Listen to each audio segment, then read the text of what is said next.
Par mer belle, Banana Split se rapproche du but de son voyage, la Nouvelle-Calédonie. Le Génois tire doucement le bateau et le pilote automatique tient la barre, laissant le capitaine vivre en paix.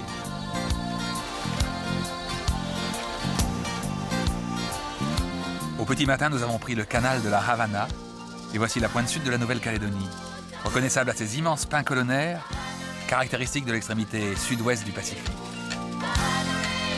Et voici bientôt la capitale, Nouméa, construite sur une presqu'île. Les bateaux en escale vont s'amarrer au ponton du centre nautique calédonien ou bien dans la superbe marina récemment construite dans la baie de la Moselle. Nouméa est une ville très étendue. Dans la verdure s'éparpillent des constructions de style colonial, dont la plus célèbre est le kiosque de la place des Cocotiers. Non loin de là, un monument rappelle la présence américaine en Nouvelle-Calédonie pendant la guerre du Pacifique. Mais arriver en Nouvelle-Calédonie, c'est retrouver un peu la France et les bonnes baguettes croustillantes. Chaque année, tout Nouméa se retrouve à Lance-Vata pour régater sur d'étonnantes embarcations reposant sur des bidons de 200 litres, qu'on appelle ici les touks. C'est sans doute ce genre d'accueil qu'a reçu, lorsqu'il a découvert l'île, le capitaine Touk. Même le règlement est flottant. Aussi, on ne sait jamais très bien à la fin de la régate qui a gagné, où était la ligne d'arrivée, ni même si on a pris le départ.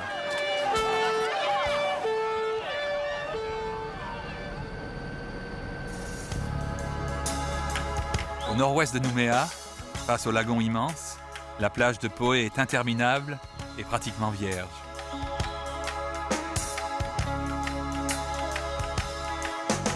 Elle s'achève près des falaises de Bouraï, défendues par le Bonhomme, un des sites les plus célèbres de la Nouvelle-Calédonie.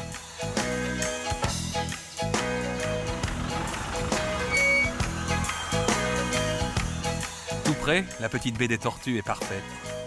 C'est une excellente première halte dans une balade en voiture vers le nord de la Grande Terre.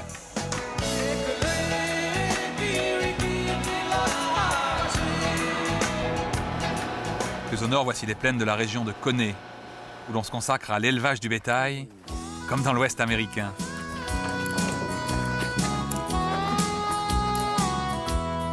La poussière est retombée.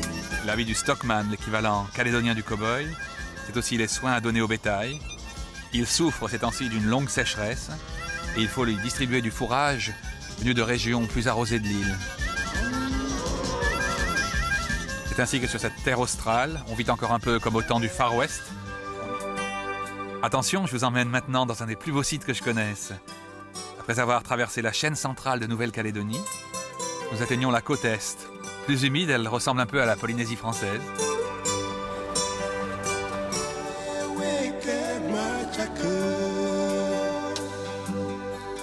Ces falaises présentent, comme les Tsing de Madagascar, l'aspect de milliers de cathédrales de roches acérées.